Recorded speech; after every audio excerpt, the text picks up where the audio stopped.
কোরআন শুনতে আবু সুফিয়ানও গিয়ে হাজির হয়ে গেলেন, আখনাসও গিয়ে হাজির। না জানি মুহাম্মদের উপর আজকে কি নাজিল হলো সাল্লাল্লাহু আলাইহি ওয়াসাল্লাম। আমার কথা বুঝে আসতেছে? গিয়ে হাজির। ভাবছে সকাল হলে তো পরে ধরা খাবো, তার মানে রাতের আধারের মাঝে এই জায়গা ত্যাগ করা লাগবে, এছাড়া উপায় নেই। কিন্তু কোরআনে কারীম যেহেতু আল্লাহর কালাম, এর মাধুর্যতা, সৌন্দর্য, মধুরতা এত বেশি, শুনতে শুনতে সকাল হয়ে গেছে, টেরও পায় নেই। আবু জাহেলও শুনে শুনে সকাল করে দিছে, আবু সুফিয়ানও দিয়েছেন, আখনাসও দিয়েছে। ভোরবেলা যখন সবাই বাড়ি ফিরবে, একজনের সাথে আরেকজনের দেখা। আবু জাহেল কই, কি ব্যাপার আবু সুফিয়ান, আপনি সকাল সকাল এখানে? আবু সুফিয়ান বলেন, তুমি এখানে কেন? তুমিও তো নেতা, মুহাম্মদুর রাসূলুল্লাহর বাড়িতে কি সকাল সকাল? আখনাস বলে, কি ব্যাপার নেতারা আপনারা এখানে কেন? একজন যখন আরেকজনকে বলে, সবাই বলে, দেখো এসেছিলাম মুহাম্মদুর রাসূলুল্লাহর উপর কি ওহী নাজিল হলো ওটা শুনতে, কিন্তু তার তিলাওয়াত যখন শুনতে লেগেছি, যত শুনি তত ভালো লাগে, আরো শুনি আরো ভালো লাগে। এমন করতে করতে কখন সকাল হয়ে গেল টেরও পাই নেই। জোরে কোন সুবহানাল্লাহ। কাফেরদের অনুভূতি। আর এখন মুসলমানের সন্তান, নাম মুসলমানের দাবি করে মুসলমান, মসজিদে গিয়ে হুজুররা কয়, হুজুর এই বিষয় ছাড়া ওয়াজ করেন। আর কাফের নেতা হয়ে মুহাম্মদ সাল্লাল্লাহু আলাইহি ওয়াসাল্লামের বাড়িতে ঘুম হারাম করে দিয়ে সারা রাত পার করে দিচ্ছে। আর এখন মুসলমানের সন্তান হয়ে কোরআনের বিরুদ্ধে অবস্থান করতেছে। পার্থক্য বুঝি ইমানের। সুম্মাজদাদু কুফরা, মানে কুফরি কি পরিমাণে বেড়েছে একটু ভাবেন, একটু ভাবেন, একটু চিন্তা করেন। তিন নেতা মিলে বলে, তুমিও নেতা, সেও নেতা, আমিও নেতা, আর তিনজন হলাম বড় বড় নেতা। আমরা যদি মুহাম্মদুর রাসূলুল্লাহর ঘরে এসে কোরআন শুনি, একজনও তো আমাদের অনুসারী খুঁজে পাওয়া যাবে না। আরো মাইট দিতে পারে যে মিয়া সারাদিন আমগরে গেঞ্জামে মারামারিতে লাগে, মুসলমানের বিরুদ্ধে রাত্রেবেলা তোমরা যাও কোরআন শুনো। খবর আছে না? বিগত সরকারের আমলে আমাদের একটা প্রোগ্রাম হতো, আপনারা দেখেছেন, এটা এখনো হয়, বাংলা ভিশনে, পবিত্র কোরআনের আলো। ওখানে আমাকে অনেকে দেখেছেন হয়তো, তাফসীর করি। বাচ্চারা, এই যে হাফেজ ছাত্ররা পার্টিসিপেট করে, এবং সেখানে তাদেরকে যে প্রশ্ন করা হয়, ওরা যে উত্তর দেয়, যেটুকু পড়ে সেটুকুর উপস্থিত আলোচনা করতে হতো আমাকে। দীর্ঘদিন করেছি, এখন তো সময় হয় না, দেশের বাইরে চলে যাই, যে কারণে থাকতে পারি না, আবার প্রোগ্রামেরও ব্যস্ততা থাকে। তো একবার প্রোগ্রামে হোটেল সোনারগাঁয়ে ফাইনাল পর্বে প্রতিযোগিতা হয়েছে, তো ইফতারির সময় 27 সমাধান খতম যেদিন হয় আর কি, মানে এটা শেষ হয় যেদিন, চ্যাম্পিয়ন যেদিন হয়, গ্র্যান্ড ফিনালে বলে। ইফতারের জন্য আজান যখন হয়ে গেছে, আমরা তো ছিলাম বিচারকের প্যানেলে, ওখানে মেইন জায়গায় স্টেজে সবাই ইফতারিতে বসে গেছে টেবিলগুলাতে। আমি জায়গা না পেয়ে এক জায়গায় গিয়ে বসছি। এখন আমি তো মন্ত্রী চিনি না, এগুলো একটু কম চিনি আর কি, গরিব মানুষ, বোকা তো। তো ওখানে দেখি এক মন্ত্রী পাশের চেয়ারে বসা, মানে বিগত সরকারের, খাটো খাটো, নাম বলতেছি না, কারণ কাউকে আমার আঘাত করা, এটা করা, ছোট করা, এটা উদ্দেশ্য না, একটু উদাহরণ দিচ্ছি। তো ওনাকে সাংবাদিকরা এসে কি যেন জিজ্ঞেস করতেছে, তো উনি ধরছেন, এই তোমরা, আমি ওই দিন জানাজায় গেলাম, তোমরা আমার পিছনে খালি মাইক নিয়ে ঘুরলা কেন? একটা জানাজায় কি আমি যেতে পারি না? উনি বলতেছে। আমি তো আগামাথা কিছুই বুঝি না, এটা বোঝানোর জন্য বলতেছে। তো পরে শুনলাম উনি বলতেছেন, আরে ভাই, লোকটা বিএনপি করতেই পারে, সে মারা গেছে, আমার মুসলমান ভাই, আমি আওয়ামী লীগের মন্ত্রী হতে পারি, তো একজন মুসলমানের জানাজায় যেতে পারি না? অথচ মিডিয়া গিয়া বলতেছে আপনি আওয়ামী লীগের মন্ত্রী হয়ে বিএনপির জানাজায়। চিন্তা করছেন? মানে আমাদেরকে একটা জানাজাকে কোথায় নিয়ে গেছে, চিন্তা করছেন? মানে মুসলমান ভাই তার জানাজায় রাজনীতি করার কারণে যেতে পারবে না, কারণ ও বিরোধী দল। এমন রাজনীতি আপনার আমার জমিনে দরকার নাই, মুসলমানের পেশা এমন জানাজা দরকার নাই, এমন রাজনীতি দরকার নাই যে ভাই আরেক ভাইয়ের জানাজায় যেতে পারবে না। এটা কিসের দল ভাই? ভালো করে বুঝেন, কথাগুলো জরুরি। তাহলে আমাদের দেশে যদি এমন হয় একদল করলে আরেক দলের একজন মুসলমান ভাই মারা গেলে জানা যায় না যাওয়া যায়, তাহলে আবু জাহেল, আবু সুফিয়ান, আখনাস কালেমার বিরুদ্ধে অবস্থান করে কেমনে মুহাম্মদ সাল্লাল্লাহু আলাইহি ওয়াসাল্লামের বাড়িতে গিয়ে দাওয়াত শুনবে বলেন? কোরআন শুনবে কেমনে? কঠিন না? বিগত বছরগুলোতে দেখেছি রাজনৈতিক দলীয়ত্ব কাকে বলে। বড় ভাই একদল করে, ছোট ভাই আরেক দল করে, দুই ভাইয়ের মাঝে বিরোধ, বাপ ছেলে বিরোধ, আত্মীয় স্বজন ভিন্ন দল করার কারণে বাড়ি ঘরে থাকতে পারে। এটা কিসের রাজনীতি ভাই? এমন রাজনীতি তো আমরা এই দেশে দেখতে চাই না। কথা বলেন নাকি? রাজনীতি হবে সুস্থ মানুষের, সুস্থ রাজনীতি হবে। এরকম অসুস্থ রাজনীতি আমরা দেখতে চাই। এগুলো বন্ধ করেন, এগুলো বাদ দেন। যে কথা বলছিলাম, আবু জাহেল, আবু সুফিয়ান, আখনাস তিনজন মিলে ওয়াদা করেছে আগামী কাল থেকে আর আসবে না, কারণ দেখলে কর্মীরা পিঠা দিবে। তুমিও নেতা, সেও নেতা, আমিও নেতা। আর আমরা নেতা হয়ে যদি মুহাম্মদুর রাসূলুল্লাহর বাড়ি আসি কোরআনে হাকিম শুনতে, তাহলে কারে আমাদের কথা শোনাবো? মুহাম্মদুর রাসূলুল্লাহর বিরুদ্ধে কারে দাঁড় করাবো? একজন আরেকজনকে বলে নেতা আজকে এসেছি আগামীকাল আর আসবো না। ওয়াদা করে তিনজন বাড়ি ফিরেছে, আগামীকাল থেকে আর নবীজির তেলাওয়াত শুনতে রাতে আসবে না। পরের রাতে বিছানায় গিয়েছে ঘুমাতে, কিন্তু ঘুম আর আসে না। মন বলছে যতক্ষণ মুহাম্মদুর রাসূলুল্লাহ সাল্লাল্লাহু আলাইহি ওয়াসাল্লামের কোরআনে কারীম শুনে দিল ঠান্ডা না করবি ততক্ষণ পর্যন্ত ঘুম আসবে না। আবু জাহেলেরও একই অবস্থা, আবু সুফিয়ানেরও একই অবস্থা, আখনাসেরও একই অবস্থা। ডান কাত হয়, বাম কাত হয়, উঠে হাঁটে, কোনোভাবেই যখন ঘুম আসে না। আবু সুফিয়ান ভাবলেন আজকে আমি একা একা গিয়ে নবীর কোরআন শুনবো, ওরা দুজন তো আজকে যাবে না, ওয়াদা হয়েছে গত রাতে, আমি একা গিয়ে শুনে আসি, ভোর হওয়ার আগেই ফিরে আসবো, তাহলে আর কেউ দেখবে না। সে গিয়ে হাজির। আবু জাহেলের তো একই অবস্থা। আবু জাহেলও বলে আজকে তো আবু সুফিয়ান আর আখনাস যাবে না, তাহলে আমি যাই, কারণ তার মনে অশান্তি। আখনাসও মনে মনে ভাবে গতদিন যেহেতু ওয়াদা হয়েছে আবু সুফিয়ান যাবেন না, আবু জাহেলও যাবেন না, তাহলে আমি একটু গিয়ে শুনে আসি, তারপর দিল শান্ত হলে ঘুম আসবে। তিনজনই ভাবলো কেউ আসবে না, সে একা যাবে, এমন করে তিনজন হাজির। কোরআন শুনছে তো শুনছে। যখন সকাল হয়ে গেল আবারও একজনের সাথে আরেকজনের দেখা, কি লিডার আজকেও দেখি তুমি হাজির? কই তো তুমিও তো হাজির। কই বিশ্বাস করো ঘুমাতে যখন গেলাম মন শান্ত হয় না, ডান কাত হই বাম কাত হই, উঠি হাঁটি, কোনোভাবে যখন মন শান্ত হয় না, মন বলছে মুহাম্মদুর রাসূলুল্লাহর কোরআন শুনে আয় শান্ত হবে। ভেবেছিলাম এসে একটু শুনে বাড়ি ফিরব, কিন্তু শুনতে যখন লেগেছি যত শুনি তত ভালো লাগে, আরও শুনি আরও ভালো লাগে। কখন যে সকাল হয়ে গেল টেরও পাই নাই। তোমার যে অবস্থা আমারও একই অবস্থা। বলছে এমন করে যদি তুমি আর আমি আসতেই থাকি তাহলে তো একজনও আমাদের অনুসারী খুঁজে পাওয়া যাবে না, লাতের মানাতের অজ্জা হবলের অনুসারী খুঁজে পাওয়া যাবে না। কড়াভাবে দৃঢ় প্রতিজ্ঞা করেছে আগামীকাল থেকে আসবে না। কিন্তু আমার ভাইয়েরা, এটা যেহেতু কোরআনে হাকিম, এটা যেহেতু কোরআনুল কারীম, আসমানি কিতাব, এখন ঠিক কেনা বেঠিক? পরের রাতেও যখন ঘুম আসে না, আবার এসে নবীজির বাড়িতে হাজির কোরআন শুনতে একইভাবে।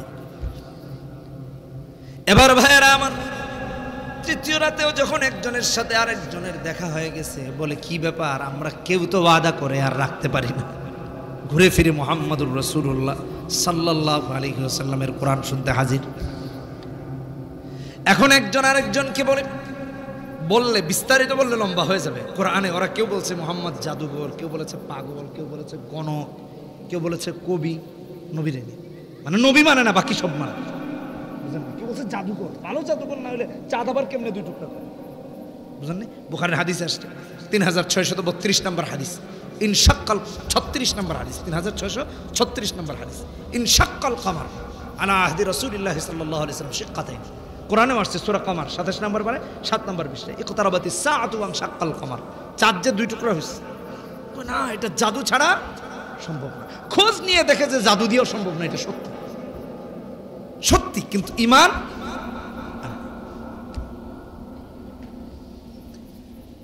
তৃতীয় দিন যখন একজনের সাথে আরেকজনের দেখা হয়েছে, একজন আরেকজনকে বলে, আমরা কেউ বলি মুহাম্মদকে পাগল, কেউ বলি জাদুঘর, কেউ বলি কবি, কেউ বলি গণক, কিন্তু বিশ্বাস করো মুহাম্মদ যদি আল্লাহর রাসূল না হতেন, কোরআন যদি আল্লাহর কালাম না হতো, এই কোরআনের বিরোধিতা করেও কোরআন শুনে শুনে রাত পার করে দেওয়া যেত। নিঃসন্দেহে এটা কার কালাম? জুড়ে বলেন কার? আমি যে কথা বোঝাতে চেয়েছি, নাম মুসলমানের, পিতৃ পরিচয় মুসলমানিত্বের, কাফের হয়ে গেছে। হক্কানি আলেমদের বিরোধিতা করছে, কোরআনের বিরোধিতা করছে একটা পদের জন্য, সামান্য টাকার জন্য, সামান্য ক্ষমতার জন্য। সুম্মা ইজদাদুল কুফরা। আল্লাহ বলেন, লাম ইয়াকুনিল্লাহু লিয়াগফিরা লাহুম ওয়ালা লিয়াহদিয়াহুম সাবিলা। এদের তাওবা আল্লাহ কবুল করবেন না, এদেরকে আল্লাহ ক্ষমা করবেন না, হেদায়েতের কোনো পথ তাদের নেই। এই জন্য ঈমান এনেছে যারা, চাই নারী হোক, চাই পুরুষ হোক, চাই যুবক হোক, চাই যুবতী হোক, চাই দুর্বল হোক, চাই শক্তিশালী হোক, চাই সুস্থ হোক, চাই অসুস্থ হোক, ঈমানের উপর অটল থাকা লাগবে। লা ইলাহা ইল্লাল্লাহ পড়েছে তো আবার বাতিলের কাছে মাথা নত করার সুযোগ নাই। এজন্য আমার ভাইয়েরা, আমার আল্লাহ কোরআনে হাকিমের মধ্যে আপনাকে আমাকে সবক দিয়েছেন, শিক্ষা দিয়েছেন, আর বলেছেন, কোরআনে হাকিম খুলে দেখেন, সূরার নাম হলো সূরা ইব্রাহিম, 27 নম্বর আয়াত। ইউসাব্বিতুল্লাহুল্লাযীনা আমানু বিল কওলিস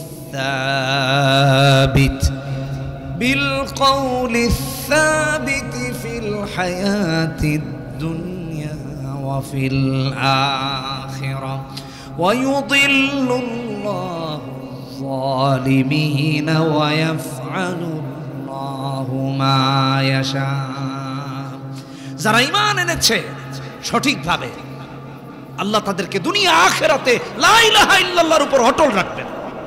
এরা কখনো অর্থকে কালিমার চেয়ে বেশি প্রাধান্য দিবে না, এরা কখনো ক্ষমতাকে নিজের ঈমানের চেয়ে বেশি প্রাধান্য দিবে না, এরা অর্থ, বিত্ত, সম্পদকে কখনো আল্লাহর চেয়ে বেশি অগ্রগামী বানাবে, দ্বীনের চেয়ে অগ্রগামী বানাবে। কথাগুলো একটু দিল দিয়ে শুনেন। ওয়াজ হবে, হয়েছে, সব ওয়াজ হয়ে গেছে, এত রাতে আর আপনাদেরকে আমি কি আলাদা শোনাবো? ঈমানের উপর অটল থাকা লাগবে। বহু মুমিন আমরা দেখছি এবং নিজেকে দাবি করতেছি, অনেক সময় বিগত সরকারের আমলে দেখেছি, সামনে আর দেখতে হবে কিনা আল্লাহ জানে, গিয়া কানে কানে কয়, হুজুর বুঝেন না, আপনিও তো মুসলমান, আমিও তো মুসলমান, আপনিও কোরআন হাদিসের কথা কোন, আমিও কোরআন হাদিস বুঝি, কিন্তু রাজনৈতিক সমস্যা, এই ওয়াজ এখানে করা যাবে না। সে নাকি কোরআন বুঝে, সে বলছে কিন্তু আপনিও মুসলমান, আমিও মুসলমান। ভাই, আপনি যে কোরআনের একটা সাবজেক্ট, কোরআনের একটা বিষয় নিয়ে যার আপত্তি আছে, আমি ফতোয়া দিলাম, সে মুসলমান, মুসলমান নয় সে। ফতোয়া শুনে নেন, কোন আলেম থেকে ফতোয়া নেন? কোরআনের একটা জের জবরকে কেউ যদি অস্বীকার করে, সে মুসলমান। সে গিয়ে হুজুর রেখে, হুজুর বুঝেন না, আপনিও তো মুসলমান, আমিও তো মুসলমান, মানে সে যে কাফের আগে বুঝাইতেছে, আমার আবার কাফের ফতোয়া দিয়ে না, আমিও মুসলমান, হুজুরের কান পড়া দেয়। এরপরে বলছি কিন্তু রাজনৈতিক যেহেতু সমস্যা, এই ওয়াজ করা যাবে না। আর রাজনৈতিক সমস্যা না, তোমার ঈমানের সমস্যা, রাজনৈতিক কোনো সমস্যা নাই। মুসলমানের কাছে আল্লাহর কথা বলতে আবার সমস্যা কিসের? হ্যাঁ, আল্লাহর কথা বলতে কোনো সমস্যা আছে? কোথাও তো নাই পৃথিবী। ভাই, আরে ভাই, এখন তো 90% মুসলমানের দেশ, এই দেশ। নবীজি যখন কালেমার দাওয়াত দেওয়া শুরু করেছে, নির্যাতন হয়েছে, নিপীড়ন হয়েছে, কোন কুফরি শক্তির সাথে তো 1 সেকেন্ডের জন্য আপোষ করেন নাই, 1 সেকেন্ডের জন্য আপোষ করেন নাই। না নামাজে, না রোজাতে, না হজে, না যাকাতে, বুঝার জন্য বলতেছি, ভালো করে শুনেন। আল্লাহ তাই তো কোরআনে হাকিমে বলছেন, সূরার নাম হলো সূরা হামিম আস-সাজদা,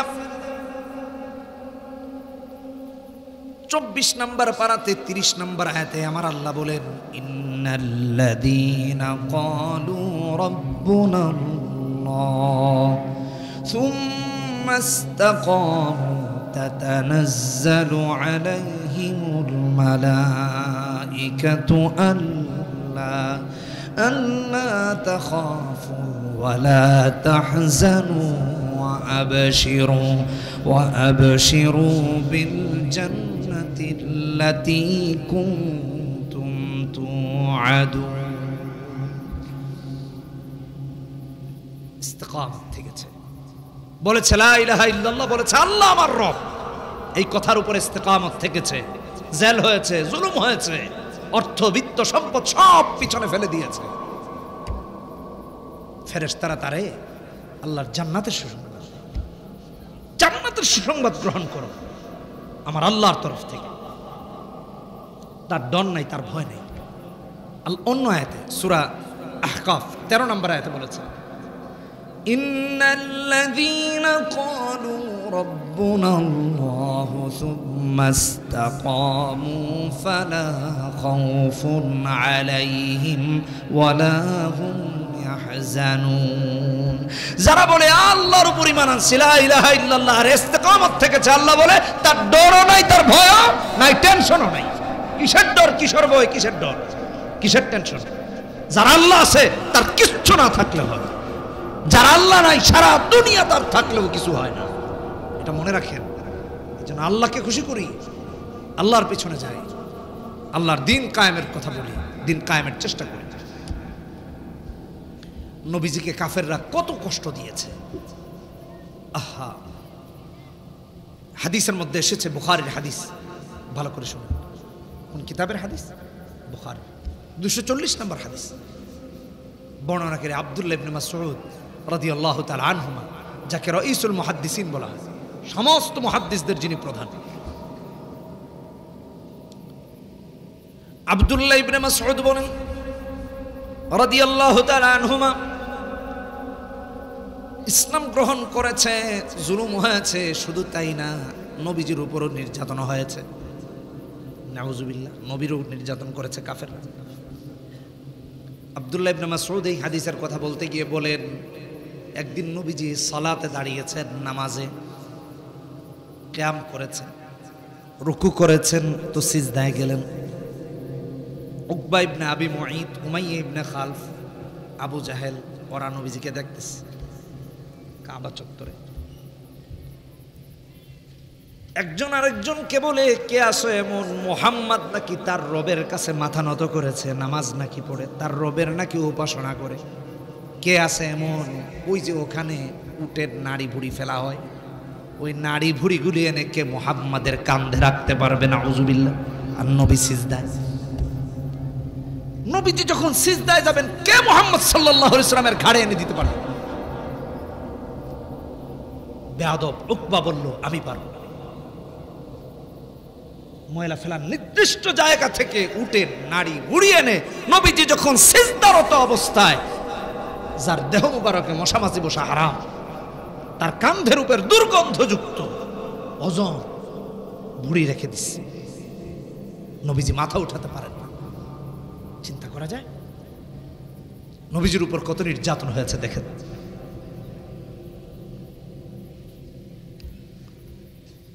আব্দুল্লাহ ইবনে মাসউদ বলেন এই হাদিসের মধ্যে এসেছে তিনি বলছেন আমি দেখতে পাচ্ছি নবীজির উপর জুলুম করা হচ্ছে কিন্তু এমন অবস্থা নাই যে গিয়ে আমি উদ্ধার করব এত কষ্ট পাচ্ছিলাম কিন্তু কিছু করার নাই নবীজির জন্য কিছু করতে পারতেছি না কষ্ট পাচ্ছেন কিন্তু কিছু করতে পারতেছেন না আব্দুল্লাহ ইবনে মাসউদ রাদিয়াল্লাহু তাআলা আনহু বলেন ওরা এমন উপহাস শুরু করেছে একটু ভালো করে এটা মার্ক করেন নবীজি যখন সিজদা থেকে মাথা উঠাতে পারেন না ঘাড়ের মাঝে নাড়ি ভুড়ি রাখা ওরা একজন আরেকজনকে দেখিয়ে উপহাস করে করে লুটিপুটি খায় একজন আরেকজনের উপরে পড়ে যায় হাসাহাসি করতে করতে জান্নাতের সর্দারনি যিনি হবেন ওয়া ফাতিমাতু সাইয়্যিদাতু নিসাই আহলিল জান্নাহ নবীজি কন্যা তিনি যখন দেখলেন তার বাবাকে এমনভাবে সিজদারত অবস্থায় কষ্ট দেওয়া হচ্ছে দৌড়ে এসেছেন নিজে উটের নাড়ি বুড়ি সরিয়ে দিয়েছেন সামনে এগিয়ে এসে পিতাকে ওখান থেকে উদ্ধার করলেন নবীজি অভিশাপ দিয়েছেন, রাহমাতুল লিল আলামিনের অভিশাপে সবগুলো ধ্বংস হয়েছে। সুবহানাল্লাহ। আমি যে কথা বোঝাতে চাইলাম, নবীকে ওরা কষ্ট দিয়েছে, নবী সিজদা দিচ্ছেন ঘাড়ে গর্দানে, উপহাস করেছে। আজকে একটা শ্রেণী দেখা যায় যারা হক্কানি আলেমদের কষ্ট দেখে হাসি তামাশা করে। কথা বলেন ঠিক কিনা বেটি? হুজুর রে এটা করছি, হুজুর রে মারছি, হুজুরকে বের করে দিয়েছি। হাসো, আল্লাহর গজব তোমাদের জন্য নির্ধারিত আছে। সমস্ত নবী রাসূলের ওয়ারিস হলেন এক একজন হক্কানি আলেম, এটা মাথায় রাখেন। আবু দাউদের হাদিস, অন্যান্য হাদিসেও আসছে 3643 নম্বর হাদিস, ওয়া ইন্নাল উলামা ওয়ারাসাতুল আম্বিয়া। এক একজন হক্কানি আলেম সমস্ত নবী রাসূলের ওয়ারিস, যে তার ঈমান বিক্রি করে দেয় না, আর যে দরবারি হয়ে গেছে এর কথা বলে, এর হিসাব নিকাশ আলাদা, তার সাথে তো কোনো কথাই নেই, এ তো সব সময় ভালো। মাথায় রাখেন কথাগুলো, একটু হিসাব রাখেন। ওলামা বিদ্বেষী হয়ে না, ইসলাম বিদ্বেষী হয়ে না। এই জেনারেশন নেতার ছেলেকে খুব আদর আপ্যায়ন করে, চামচামি করে একেবারে শেষ। আর নবীর ওয়ারিসদেরকে জেলখানায় ঢুকায়, নবীর ওয়ারিসদের উপর নির্যাতন করে, নবীর ওয়ারিসকে কষ্ট দেয়, নবীর ওয়ারিসকে ফাঁসি দেয়, নবীর ওয়ারিসকে জেলখানায় ঢুকায়। শোনেন, কিয়ামতের দিন রাহমাতুল লিল আলামিন নবীর শাফাআত ছাড়া জান্নাতে যাওয়া কঠিন হয়ে যাবে। সেদিন রাসূল ওই সমস্ত নবীর ওয়ারিস বিদ্বেষীদের বিরুদ্ধে আল্লাহর কাছে বিচার দায়ের করে ওদেরকে জাহান্নামে ঢুকাবেন, যে আল্লাহ ও আমার ওয়ারিসকে কষ্ট দিয়েছে, ওরা জাহান্নামে ঢুকাবেন। মাথায় রাখেন, একটু হিসাব নিকাশ রাখেন, এত সহজ না। যে কথা বলতেছিলাম, ইস্তেকামত থাকা। ভাই ঝড় আসবে, ঝড় আসলেই খালি কাফের হয়ে যায় আমার। সুম্মা আমানু সুম্মা কাফারু বলে এবার কুফরি হয়ে যাক, আবার কালেমা পড়ে মুসলমান হয়ে যাবে না। লাম ইয়াকুনিল্লাহু লিয়াগফিরা লাহুম, আল্লাহ এদেরকে মাফ করবেন না, কখনো মাফ করবেন না। এই উকবা ইবনে আবি মুঈত হাদিসে পাওয়া যায়, অন্য হাদিসে, বুখারীর হাদিসে আসছে, 3856 নম্বর হাদিসে এসেছে, নবীজি সালাতে দাঁড়ান, পেছন থেকে চাদর দিয়ে নবীজিকে হত্যা চেষ্টা করেছে, গিয়ে এমন ভাবে গলায় টান দিয়েছে, ফাঁস দিয়েছে, রাহমাতুল লিল আলামিনের চেহারা মুবারক লাল হয়ে গেছে, কষ্ট পেয়েছেন। হযরত আবু বকর দূর থেকে দেখে, দূর দিনে নবীজির পাশে দাঁড়াতে ভুলেন নাই, দৌড়ে গিয়ে আল্লাহর দুশমনকে সরিয়ে দিয়ে বলছে, আতাকতুলুনা রাজুলান আইয়াকুলা রাব্বি আল্লাহ। যে বলে আল্লাহ আমার রব, তুমি তাকে হত্যা করছো, তুমি তাকে হত্যার জন্য এসেছো। আমি আপনাদেরকে এই কথা বলতে চাই, হক্কানি আলেমদের সহযোগী হন, যারা হক কথা বলে, যারা কোরআনের কথা বলে, আর কোরআনের কথা বলার কারণে আলেমকে যারা বাধা দেয় তাদেরকে মসজিদ থেকে বের করে দিবেন, যে এটা আল্লাহর ঘর, আল্লাহর ঘরে আল্লাহর কথা চলবে, এখানে কোনো মানুষের দালালি চলবে না, বের হয়ে যাবে। সোজা সোজা কথা।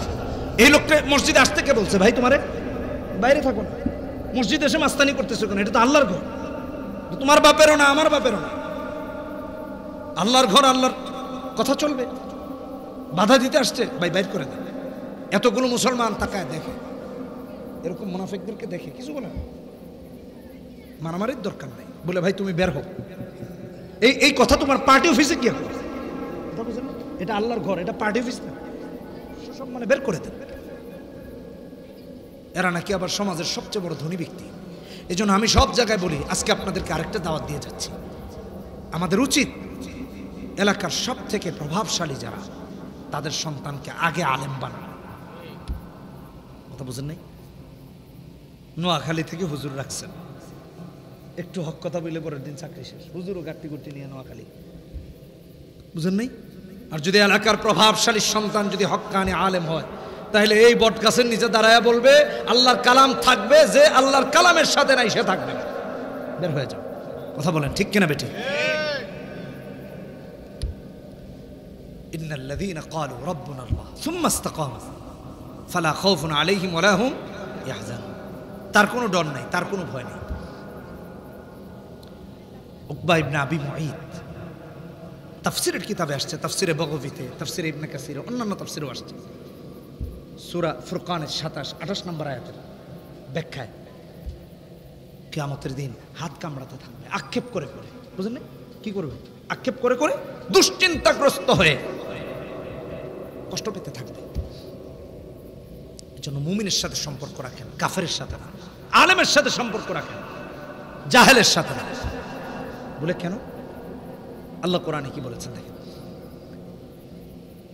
সূরাতুল মাইদা 51 নম্বর আয়াতে আমার আল্লাহ বলেন, ইয়া আইয়ুহাল্লাযীনা আমানু লা তাত্তাখিযুল ইয়াহুদ ওয়ান নাসারা আউলিয়া বা'দুহুম আউলিয়াউ বা'দ।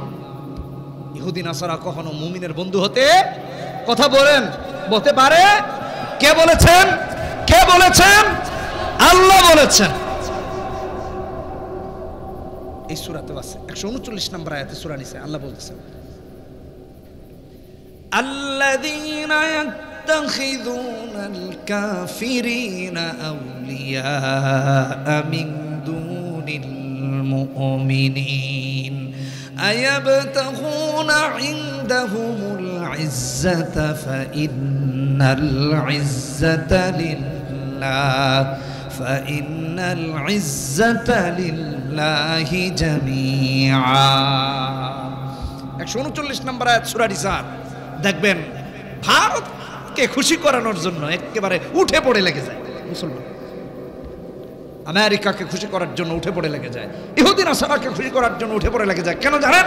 আগামী নির্বাচনের জন্য খালি একটু ক্ষমতাটা বন্ধ করো সব মুসলমান হয়ে থাকলে। কোত্থেকে এসেছে এগুলো? মুমিনের সাথে সম্পর্ক রাখেন, মুসলমানের সাথে রাখেন, আল্লাহ ওয়ালাদের সাথে রাখেন। ফায়দা কি একটু দেখেন, আর ক্ষতি কি একটু দেখেন। ফায়দা তো বলছি, নবীর ওয়ারিসের সাথে সম্পর্ক রাখলে নবী বলবেন আমার ওয়ারিসকে মহব্বত করছে, ওরে জান্নাতে ঢুকাও। আর ক্ষতি কি দেখেন, সূরা ফুরকানের 27-28 নম্বর আয়াতে আল্লাহ বলেন, ওয়া ইয়াউমা ইয়া'আদ্দু যালিম আলা ইয়াদাই ইয়াকুলু ইয়া লাইতানি ইত্তাখাযতু মা'আর রাসূলি সাবিলা। কিয়ামতের দিন এই শয়তান, এই দুষ্ট উকবা ইবনে আবি মুঈত বলবে, আরে আমি যদি মুহাম্মদ সাল্লাল্লাহু আলাইহি সাল্লামকে বন্ধু বানাতাম তাহলে আজকে জাহান্নামে যেতে হতো না। তার বন্ধু ছিল উমাইয়া ইবনে খালফ, আরেকজন কাফের নেতা।